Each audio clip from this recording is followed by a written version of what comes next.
بخاری کے درس پر اختتام پر اللہ پاک دعاؤں کو قبول فرماتا ہے۔ تو یہ ایک عظیم کتاب ہے جو قرآن کریم کے بعد اصح الکتب میں ہے، اور بخاری کے اختتام پر اللہ پاک دعاؤں کو قبول فرماتا ہے۔ تو ہم مجلس کے اندر اپنے دل میں اپنے جائز مراد، اپنے جائز جو بھی ہمارے دل میں جو بھی دعائیں ہیں، تمنائیں ہیں، ان کو ہم اس کا لحاظ کرتے رہیں اور ملحوظ کرتے رہیں کہ اللہ پاک ہمارے دعاؤں کو قبول فرمائے گا۔ اور امام بخاری رحمۃ اللہ علیہ نے اس کتاب کا شروع حرم شریف کے اندر کیا اور اختتام بھی حرم کے اندر کیا۔ جب بخاری رحمۃ اللہ علیہ نے 16 سال کے اندر اس کتاب کو لکھا تو سب سے پہلے حرمین شریفین کے علماء پر پیش کیا، پھر مدینے کے علماء پر، پھر جا کر دمشق، بغداد، کوفہ، ان علماء پر پیش کر کے سب نے تصدیق کیا، اور پھر عجم کے علماء پر پیش کیا، سب نے اس کو اصح الکتب بعد کتاب اللہ قرار دے دیا۔ امام بخاری رحمۃ اللہ علیہ نے اس کتاب کی تعلیف میں بہت ساری مشکلات، بہت سارے تکالیف برداشت کیے ہیں، بہت سارے سفر کیے ہیں، ایک ایک حدیث کے لیے دنیا کے جہاں بھی صحابہ کرام موجود تھے ان کے پاس جا کر اس حدیث کو ان سے لیا ہے۔ اور امام بخاری رحمۃ اللہ علیہ نے اس کتاب کے اندر 7,000 سے زائد حدیثوں کو لیا ہے جو بغیر تکرار کے ہیں، اور 4,000 مکرر حدیثیں ہیں مولانا سلیم اللہ خان صاحب کی بقول۔ تو 7,000 سے زائد احادیث ہیں اس کے اندر۔ اور امام بخاری رحمۃ اللہ علیہ سے 90,000 علماء نے براہ راست اس کتاب کو پڑھا اور لیا۔ 90,000 علماء نے براہ راست اس کو اخذ کیا ہے۔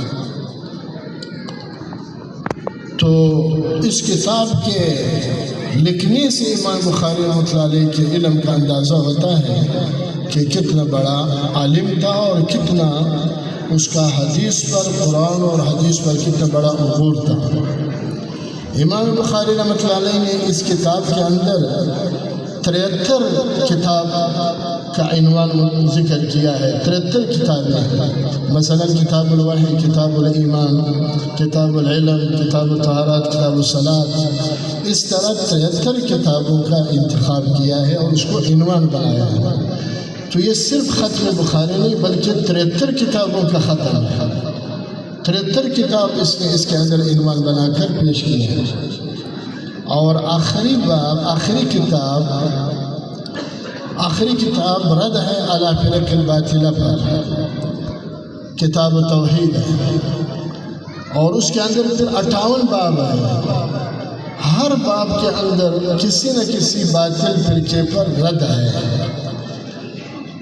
کہیں پہ اس زمانے کے جو مشہور فرقے تھے، معتزلہ، روافض، جہمیہ، قدریہ، یہ مختلف فرقے تھے اس وقت، اب اس کا نام و نشان نہیں ہے، تو ان فرقوں کا رد کیا ہے 58 ابواب کے اندر۔ اور آخری باب کے اندر باب قول اللہ ونضع الموازین القسط لیوم القیامہ، اس میں معتزلہ پر رد کیا ہے، اور اس نے اس ترتیب پر رد کیا ہے کہ وہ وزن اعمال کے منکر ہے۔ امام بخاری رحمۃ اللہ علیہ نے اس پر باب قائم کر کے اس کا رد کیا ہے کہ وزن اعمال قرآن سے، حدیث سے ثابت ہے کہ بنی آدم جو بھی عمل کرے گا قیامت کے دن اللہ تعالیٰ اس کو وزن کرے گا۔ فمن ثقلت موازینہ فہو، اما من ثقلت موازینہ فہو فی عیشۃ راضیہ، جس کے حسنات زیادہ ہوں گے، بھاری ہوں گے تو وہ کامیاب ہے، اور جس کے ہلکے ہوں گے تو وہ ناکام ہو جائیں گے۔ تو آخری باب رد علی المعتزلہ ہے جو وزن اعمال کے منکر ہے۔ امام بخاری نے اس پر رد کر کے کہ وزن اعمال ثابت ہے۔ امام بخاری رحمۃ اللہ علیہ نے کتاب کو شروع کیا ہے کتاب الایمان سے، اور اختتام کیا ہے کتاب التوحید پر۔ اول میں کتاب الایمان کا بیان ہے، ایمان کا، آخر میں کتاب توحید ہے۔ اس میں اس بات کی طرف اشارہ ہے کہ نجات کا دار و مدار وہ ایمان پر ہے۔ سب سے پہلا ایمان۔ ہر عمل کے لیے 3 عمل ضروری ہے، اگر ان 3 میں سے ایک بھی نہ ہو تو وہ عمل اللہ کے ہاں قبول نہیں ہے۔ ہر نیک عمل کے لیے ایمان شرط ہے، ایمان ہو، انسان مومن ہو، مسلمان ہو، پھر وہ جتنے بھی اچھے اعمال کریں گے اس کے اعمال اللہ کے ہاں مقبول ہو جائیں گے۔ اگر ایمان نہیں ہے تو پوری دنیا سجدوں سے وہ بھر دے لیکن پھر بھی اللہ کے ہاں قبول نہیں ہے۔ دوسرا شرط یہ ہے کہ اللہ کی رضا کے لیے ہو، نیت صحیح ہو، نیت صحیح ہو۔ نیت غلط ہے، نیت فاسد ہے، چاہے جتنا بھی بڑا سے بڑا عمل ہو اللہ کے ہاں قبول نہیں ہے۔ جس طرح قیامت کے دن سب سے پہلے اللہ پاک 3 آدمی کو جہنم میں ڈالتے ہیں، ان میں سے ایک عالم ہوگا جس نے علم سیکھا ہے اس لیے کہ لوگ مجھے بڑا عالم کہے، اور وہ مجاہد شہید ہوگا جو لوگ کہے کہ وہ کتنا بہادر تھا، اور وہ سخی ہوگا جو مال اللہ کی رضا کے بجائے شہرت اور دکھلاوے کے لیے خرچ کرتا تھا۔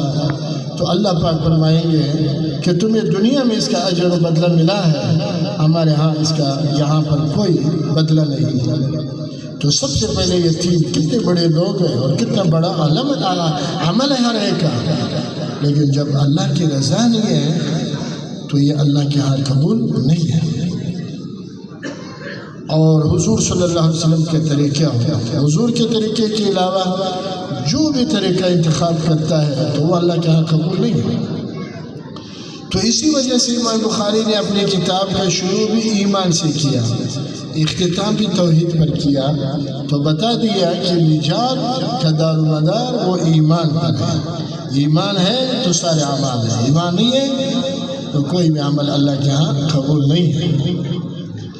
اور ساتھ ساتھ ایک اور بات بھی میں مختصراً کوشش کرتا ہوں کہ درس بخاری کا تو مفتی عبدالمنان صاحب نے اپنے کلاس میں پڑھایا ہے، کیونکہ یہ مجمع عوام کا مجمع ہے، عام لوگ آئے ہیں۔